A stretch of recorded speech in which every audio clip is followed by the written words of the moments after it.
गुरूर और तकब्बुर पर उतर आए, गुरूर और तकब्बुर पर उतर आए और आना रब्बुकुम आला कहा और मखलूक खुदा पर जुल्म सितम किया, मखलूक खुदा पर जुल्म सितम किया। हजरात मोहतरम सिर्फ यही तक नहीं बल्कि उस नमरूद को चाहिए कि वो अपना सर नियाज खुदावंदे कुद्दूस की बारगाह में झुका ले, मगर उसने झुकाया नहीं और अपने रियाया और लोगों से कहा मैं तुम्हारा रब हूँ, मुझे सजदा करो, मैं तुम्हारा रब हूँ, मुझे सजदा करो। लोगों ने नमरूद लईन को बेदीन को सजदा करना शुरू कर दिया, जिसकी वजह से उसका गुरूर तकब्बुर में और भी इजाफा होता चला गया। लेकिन नमरूद लईन खुद अपने आप को रब कहलाता था, खुद खुदा मानता था, लेकिन काहिनों और नजूमियों के इशारे पर चलता था, काहिनियों और नजूमों के सहारे से चलता था। खुद रब कहने वाला दूसरों के भरोसे पर चलता था। एक दिन ऐसा होता है कि नमरूद लईन रात को सो गए, ख्वाब में एक सितारा देखा, ख्वाब में एक सितारा देखा तो क्या देखते हैं कि उस सितारे की रोशनी के सामने चांद और सूरज की रोशनी भी फीकी पड़ गई, चांद और सूरज की रोशनी भी मांद पड़ गई। अब काहिनों नजूमियों ने जब नमरूद लईन को सुबह देखा तो देखते हैं कि नमरूद लईन आज गमज़ुदा है, परेशान है। तो काहिनों नजूमियों ने अर्ज किया, ए बादशाह सलामत, आज आप गमज़ुदा क्यों हैं? तो बादशाह नमरूद ने कहा, क्या बताऊं, आज रात को मैंने ख्वाब में एक सितारा देखा है जिसकी रोशनी के सामने चांद और सूरज की रोशनी भी फीकी पड़ गई, इसलिए मैं बेचैन हूँ, परेशान हूँ। तो काहिनों नजूमियों ने कहा, बादशाह सलामत, इस ख्वाब की ताबीर बता दे। तो बादशाह ने कहा, क्यों नहीं, जल्दी से बताओ ना, तुम्हें मैं किस लिए रखा हूँ, जल्दी से बताओ। तो काहिनों नजूमियों ने कहा, ऐ बादशाह, तेरे इस शहर में एक बच्चा पैदा होगा जो तेरी सल्तनत को तबाह व बर्बाद करके रख देगा, जिसके हाथों तेरी हलाकत होगी और तेरी बादशाही को ज़वाल पहुंचेगा, तेरी बादशाही को ज़वाल पहुंचेगा। अब जब काहिनों नजूमियों ने ये बातें बयान की, ख्वाब की ताबीर बताई कि तेरी सल्तनत में एक बच्चा पैदा होगा जो तेरी सल्तनत को तबाह व बर्बाद कर देगा और उसी के हाथों तेरी हलाकत होगी, तेरी बादशाही की तबाह व बर्बादी कर देगा तेरी बादशाही को, तो उसने हुक्म जारी कर दिया। क्या हुक्म जारी किया कि जो बच्चा भी इस साल में पैदा हो उसे कत्ल कर दिया, जो बच्चा भी इस साल में पैदा हो उसे कत्ल कर दिया जाए। नमरूद लईन का ख्याल था कि इस तरह से वो बच्चा दुनिया में आते ही पहले कत्ल कर दिया जाएगा, आने से पहले ही कत्ल कर दिया जाएगा तो मैं बच जाऊंगा।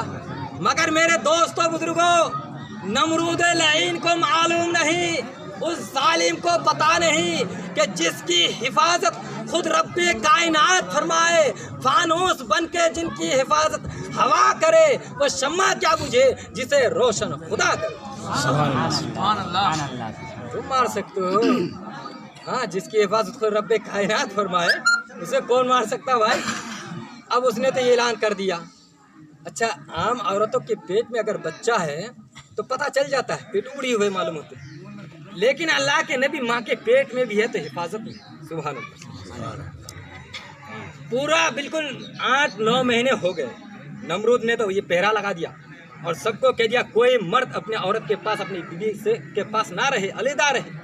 नमरूद ने ऐलान कर दिया और जो बच्चा पैदा होता था उसे कत्ल कर दिया जाता था। मगर हजरत इब्राहिम अला नबीना अलैहिस्सलातु व तस्लीम अपने वालिद मोहतरम के सुल्बे अतर से मादरे शिकम में पहुंच चुके थे, फिर भी नमरूद लईन को उनके नौकरों को पता नहीं चला।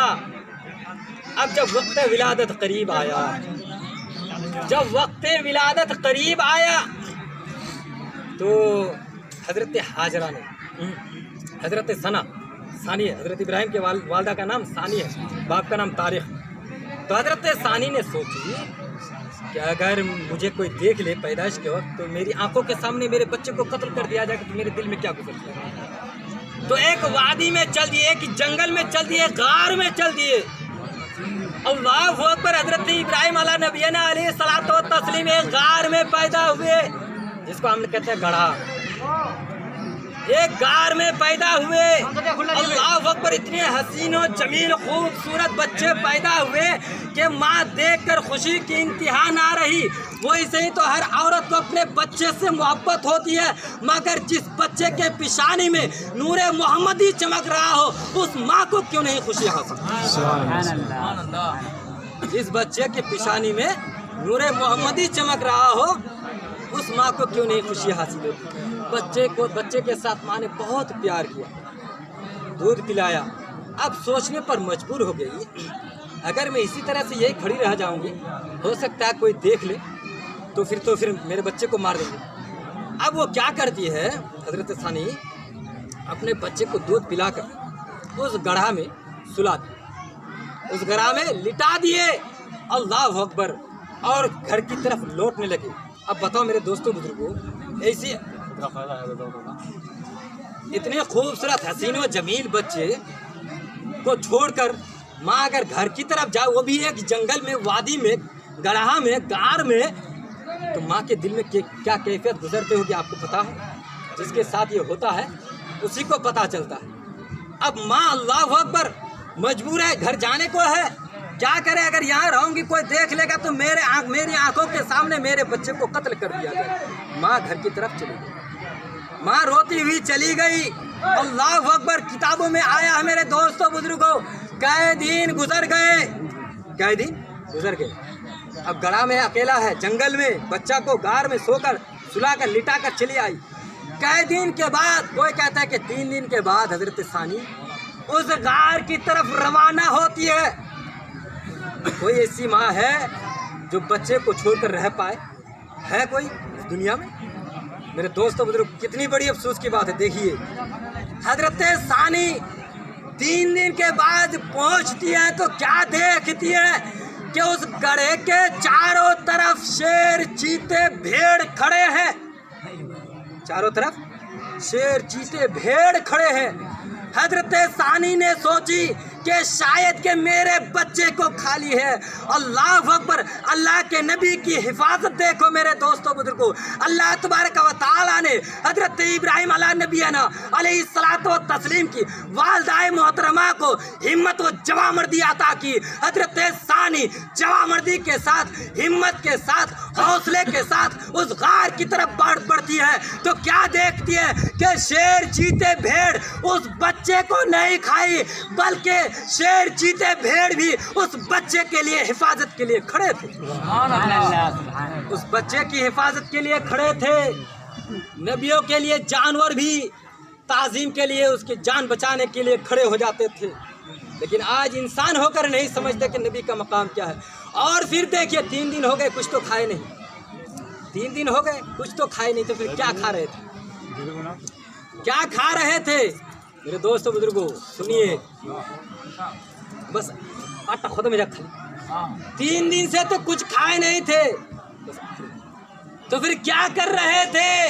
اللہ اکبر، جب حضرت ثانی وہاں پہنچتی ہے تو قدرت دیکھیے، اللہ کی قدرت، کہ بچے یعنی حضرت ابراہیم علیہ نبینا علیہ الصلوۃ والتسلیم اپنی انگلی مبارک کو چوس رہے ہیں تو اس انگلی سے قدرت کی طرف سے دودھ جاری، دودھ پی رہے ہیں۔ اللہ کے نبی کا مقام ہے۔ بہرحال میرے دوستوں